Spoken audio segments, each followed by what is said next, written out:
Olá pessoal, tudo bem? Seja muito bem-vindo aí ao nosso 16º episódio dessa série em 6 dias, que é feita baseada neste livro aqui, ó, tá? Neste livro aqui, em que a gente tem estudado a perspectiva, o testemunho, o relato de cientistas que têm demonstrado os seus argumentos do porquê eles acreditam na criação, né? E às vezes você pode até, por exemplo, ficar se perguntando, nossa, mas parece que tem vários vídeos que os argumentos são repetidos e tal. Sim, porque são argumentos muito fortes em favor de uma perspectiva cristã, né, uma cosmovisão intervencionista, de que as coisas não são exatamente do jeito que o naturalismo conta a história, né? E todos os cientistas, justamente pela repetição desses argumentos, mostram o quanto esses argumentos são fortes. Então eu quero, inclusive, incentivar você a entrar no site da SCB, e scb.org.br, e você poder buscar esse livro. Inclusive eu tenho visto no Instagram da SCB, e várias pessoas têm adquirido esse livro, né? E também a gente tem recebido perguntas a respeito do envio, gente. Aqui vocês têm visto aí a questão dos correios que estão em crise, né? Precisando de dinheiro e tal. E a gente vê justamente nessas horas o quanto a crise nos correios tem afetado as entregas.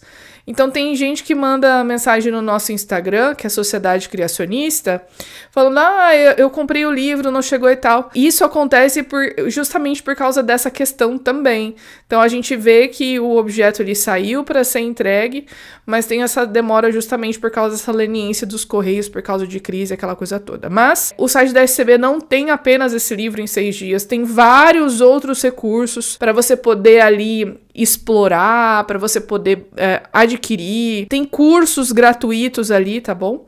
Então fica aí a dica, não apenas de entrar no site, mas também seguir a gente no Instagram, porque tem cortes desses vídeos aqui do YouTube no Instagram e você pode acompanhar por lá também. E esse aqui é o nosso livro, então, em 6 dias. Eu também vi que algumas pessoas perguntaram, né? Quem que é essa pessoa que tá falando no vídeo?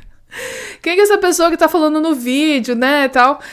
Se você não me conhece, tá chegando aqui porque alguém compartilhou, foi recomendado esse vídeo pra você, meu nome é Maura Brandão, eu sou formada em Biologia, estou fazendo um mestrado em Fé e Ciência na Faculdade de Teologia de Sagunto, lá da Espanha, Faculdade Adventista de Teologia. Tenho um doutorado em Ciências pela Faculdade de Medicina da Universidade de São Paulo.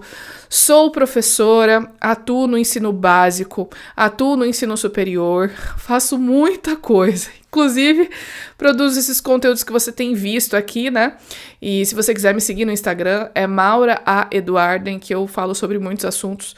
Falo sobre o diálogo entre fé e ciência. Falo sobre alguns insights, né? Que eu tenho quando eu estudo a Bíblia, tem os stories que eu apareço de vez em quando lá também. Então, se você quiser acompanhar e conhecer um pouco mais de mim, algumas pessoas aparecem e perguntam, quem é essa pessoa louca? Né? Sou, tá bom? E aí você pode me acompanhar por lá também, nessa parceria que eu tenho feito com a Sociedade Criacionista Brasileira, nesses conteúdos aqui nas redes da SCB e também nas minhas redes.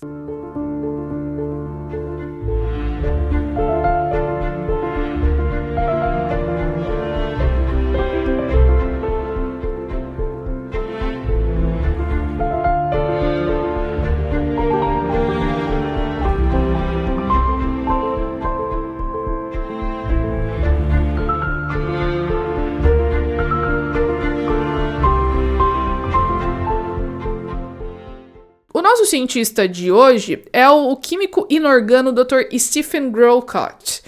E neste capítulo, ele discute os argumentos que ele entende que fazem com que a gente entenda, ele entende que a gente entenda a veracidade do relato de Gênesis, tá? E aqui, ele esquematiza o seu argumento, ou seus argumentos, né, a sua discussão em 3 pontos principais. Por que ele crê que a criação foi em 6 dias?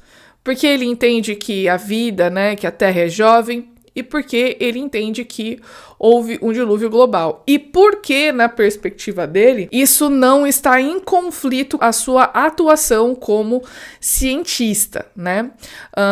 Para você que quer conhecer um pouco mais do Dr. Grolcott, aqui na descrição a gente tem o link do ResearchGate do Dr. Grolcott, que você possa ver aí as pesquisas que ele tem feito. Tem pesquisa que saiu esse ano, inclusive, e é um cientista super atuante. E mostra, né, como ele é de fato um cientista de verdade, que usa a ciência e concilia isso com a sua fé, né, na criação. Ele é um cientista que trabalha na Austrália, trabalha em instituições de pesquisa e, como eu disse no início, tem a sua formação em química orgânica. Então, ele já começa o seu relato apresentando a primeira pergunta, do ponto de vista científico, por que ele acredita na criação? E a primeira coisa que faz ele discutir esse assunto é porque raramente a gente para falar sobre o que é ciência. Segundo o Dr. Grolcott, a ciência envolve tudo aquilo que pode ser observado, testado, repetido, ou seja, experimentos que podem ser reproduzidos ou testes que podem ser reproduzidos, tá? E aqui, lógico, a gente está falando das ciências empíricas, das ciências naturais, tá? Há, sim, um grande debate a respeito de ciências humanas, mas isso é uma outra seara e não é o nosso objetivo por aqui, tá? Então, a partir da visão do Dr. Grolcott a respeito da ciência, que ele entende que são aqueles experimentos que podem ser repetidos, variáveis que podem ser medidas, processos que podem ser verificados, e a gente usa bastante matemática nesse processo, né? Então, um bom modelo científico sempre vai envolver raciocínio lógico matemático. Então, a partir dessa definição, ele argumenta que tanto a criação quanto a evolução das origens, né, ou os relatos, ou hipóteses, ou perspectivas a respeito das origens, estão fora dessa parte experimental da ciência, porque nenhum desses dois eventos pode ser observado hoje, não pode ser repetido em laboratório. Então, é bastante importante a gente fazer essa distinção. Tem aquilo que muitos chamam de ciência operacional, que é aquilo que a gente usa para fazer tecnologia, remédios, engenharia, e tem as ciências históricas, que são ciências que reconstroem os eventos que acontecem no passado com base em evidências que nós encontramos hoje. Quais são essas áreas? Geologia, cosmologia, biologia evolutiva trabalham muito com essa abordagem, que é o seguinte: a gente pega essas evidências que existem atualmente e, a partir dessas evidências, nós fazemos inferências do que pode ter acontecido no passado. E veja que isso é muito válido, isso é muito importante, isso é muito interessante, mas, ao mesmo tempo, e aqui vai uma percepção pessoal, tá? Mas, ao mesmo tempo, pode ser um tanto quanto frágil. Por quê? Porque é possível que nós estejamos interpretando de uma forma diferente aquilo que de fato aconteceu no passado. Isso é muito frequente nessas ciências. Então, sempre acontece de surgir uma nova evidência e você vê em manchetes do tipo: nossa, tudo que a gente sabia sobre tal assunto foi mudado, ou foi reformulado, ou é diferente de tudo que você imaginou. Por quê? Além de ter essa questão dessas manchetes sensacionalistas para chamar a tua atenção para você ler o conteúdo, tem também o fato de que a cada nova evidência vai trazendo luz àquilo que a gente sabia antes, vai ampliando, vai aprofundando, e tudo isso é sujeito à mudança. Então a gente tem que tomar bastante cuidado quando a gente pega essas afirmações e a gente faz declarações taxativas, dizendo que foi assim porque é um fato. Por quê? Isso pode mudar, né? Então, a perspectiva aí do Dr. Grolcott, do autor, é que quando a gente fala da área das origens, como a origem da vida, da complexidade biológica, a gente está lidando com esses eventos que não são repetíveis, a gente não pode refazê-los empiricamente da forma correta, porque simplesmente, por mais que a gente faça uma análise das evidências, a gente não tem como saber 100% como eram suas condições, né? Especialmente para cientistas naturalistas, evolucionistas, e que muitos deles são ateus, né? que tentam reproduzir as condições de uma vida, de uma terra primitiva no qual teria surgido a vida, né? Então, esse é um ponto bem importante quando a gente fala sobre a origem da vida prebiótica. Um dos pilares desse argumento, né, é que a formação espontânea da vida, a partir da matéria inanimada, é quimicamente muito improvável. Veja que eu não posso fazer declarações taxativas dizendo que é impossível, quando a gente fala na área da ciência. Eu, como cristã, entendo que não é possível, mas quando a gente fala, né, usando os termos científicos e a lógica científica, a gente não fala que é impossível, a gente fala que é bastante improvável, tá bom? Então, o Dr. Grolcott traz alguns argumentos como o equilíbrio químico, a termodinâmica, a complexidade celular, a enorme improbabilidade estatística dessas moléculas se organizarem sozinhas em sistemas que são completos. E ele usa um exemplo bem interessante. Se a gente pegar todos os componentes químicos de um organismo e nós os misturarmos, eles não vão simplesmente se organizar para formar uma célula viva. Aí os evolucionistas podem falar o seguinte: mas isso aconteceu ao longo de milhões de anos. Aí fica fácil defender, né? Porque como que a gente vai testar isso em milhões de anos? Mas ainda assim, o princípio do raciocínio é verdadeiro. Se a gente não pode estimular, mesmo que em laboratório, a associação dessas moléculas para formar uma célula, fica muito complicado da gente entender que essa hipótese de fato é plausível, né? Uma célula de verdade precisa de membrana, sistema energético, código genético, mecanismo de replicação, regulação, metabolismo. A gente já falou aqui em outros vídeos que a célulazinha mais simples, que tem centenas de genes, e ainda assim tem um mecanismo super complexo de expressão desses genes. Então, é um desafio muito grande para cientistas naturalistas tentarem demonstrar como isso teria acontecido sem nenhuma orientação ou de forma espontânea, né? E atualmente, quando a gente fala da origem da vida, existem hipóteses como o mundo de RNA, estudos sobre sistemas autocatalíticos, né? São aqueles sistemas que podem se replicar, por exemplo, sem nenhuma interferência, e modelos de protocélulas, né? E aqui eu abro um parênteses para fazer uma pergunta provocadora para você. O que é protocélula? O que é protocélula? Como que eu posso definir protocélula? É uma membraninha que tem alguma coisinha, um RNA ali dentro? Até que ponto isso é viável, né? Então a gente precisa ter critérios bem claros aqui. Apesar de terem aí diversas hipóteses e modelos que tentam explicar como é que a vida começou, nenhuma dessas hipóteses e modelos se demonstrou correta. Então, a gente não teve avanços significativos para, de fato, afirmar que a vida começou apenas pela interação dessas moléculas orgânicas de bilhões de anos atrás. E aqui, abrindo um novo parênteses e já fechando aquele lá atrás, eu deixo a recomendação do canal Dr. James Tour, porque é um químico também que é referência mundial nessa área, incontestável, e que ele tem desafiado diversos cientistas naturalistas nessa área de origem da vida, porque na perspectiva, todos esses cientistas não sabem o que fazer, porque todas essas hipóteses não fazem o menor sentido. Ele fala que todos eles estão clueless, ou seja, eles não têm pista, eles não sabem o que fazer, porque é muito difícil. É interessante porque o Dr. Tour, ele não vai dizer o seguinte, eu não acredito que a vida surgiu dessa forma. O que ele diz, muito cautelosamente, e isso justifica pelo grande cientista que ele é, apesar dele ser cristão, né, é que, de fato, atualmente não há como entender que essa hipótese é válida, justamente pelos resultados dos experimentos. Portanto, se essa hipótese não é válida pelos experimentos, ela cai num campo filosófico, né?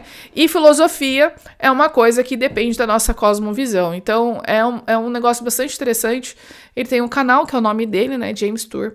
Tem feito vários vídeos com o Stephen Meyer, do design inteligente e tal, e é muito interessante. Então, vamos fechar aí esse parênteses, né? E a gente pode passar essa parte da origem da vida que o Dr. Grolcott discute, a gente vai para a próxima, que é a geologia dos fósseis e questão do dilúvio, né? E o Dr. Grolcott, ele argumenta que há grandes depósitos sedimentares e que indicam que eventos catastróficos e que muitas formações geológicas seriam muito mais compatíveis com o dilúvio global do que com processos lentos ao longo de milhões de anos, né?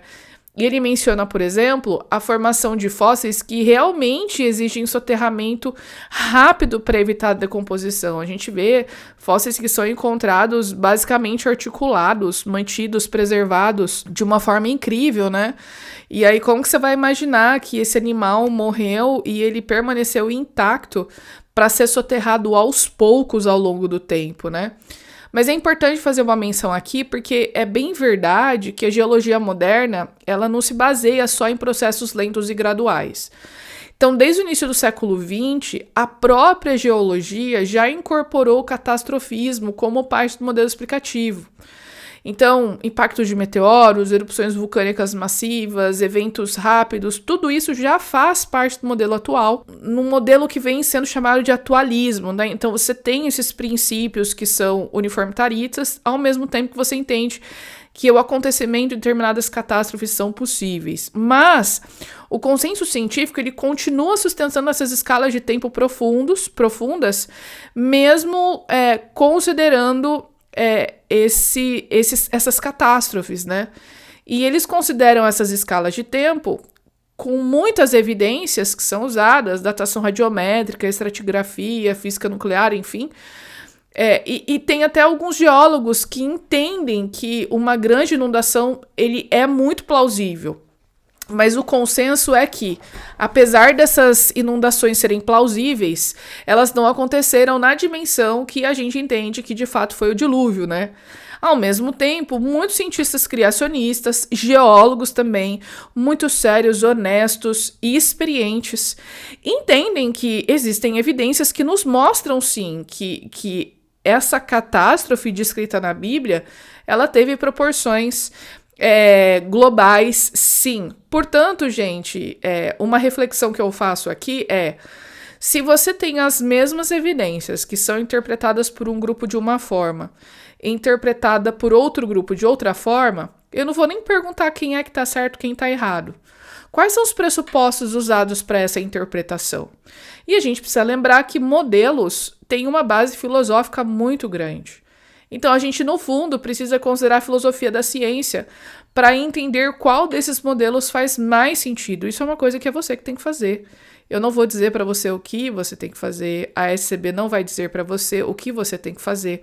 O que a gente faz é mostrar as evidências, argumentar e discutir essas evidências e dizer o nosso posicionamento com base nessas evidências. No fim das contas, você precisa analisar, usar o seu pensamento crítico e tomar a sua decisão, né?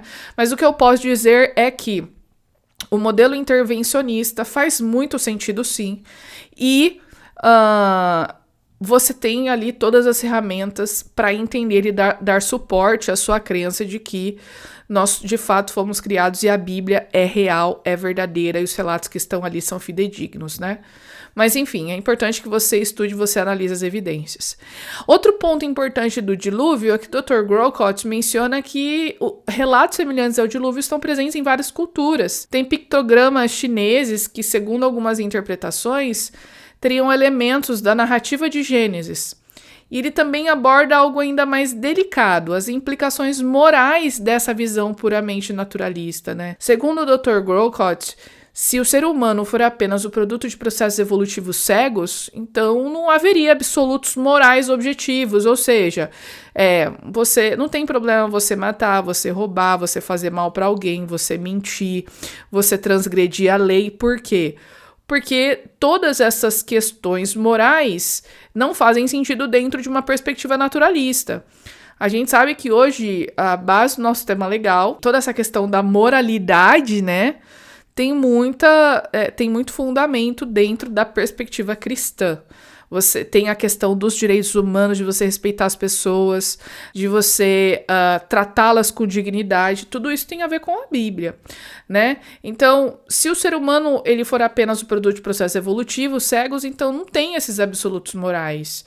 E a moral se tornaria relativa e dependendo bastante dessas convenções sociais. Então, basicamente, o que é certo em um momento pode não ser certo no outro. O que eu abro um parênteses aqui novamente, é só você analisar como nós estamos hoje, que você tem um resultado de quando a gente relativiza a moral e enfim, algumas verdades que são muito importantes para uma sociedade funcionar bem.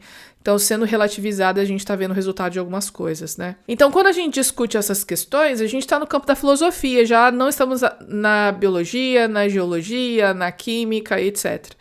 A questão dessa moralidade objetiva é um debate bastante profundo na ética e na filosofia da religião, e tem filósofos naturalistas que defendem esses fundamentos objetivos para a ética sem recorrer à criação. Mas tem filósofos teístas que argumentam que Deus é a base da moralidade. Então, novamente, o que a gente precisa fazer é estudar para ver esses argumentos, qual tem mais sentido, né, com aquilo que tem a ver com a nossa cosmovisão.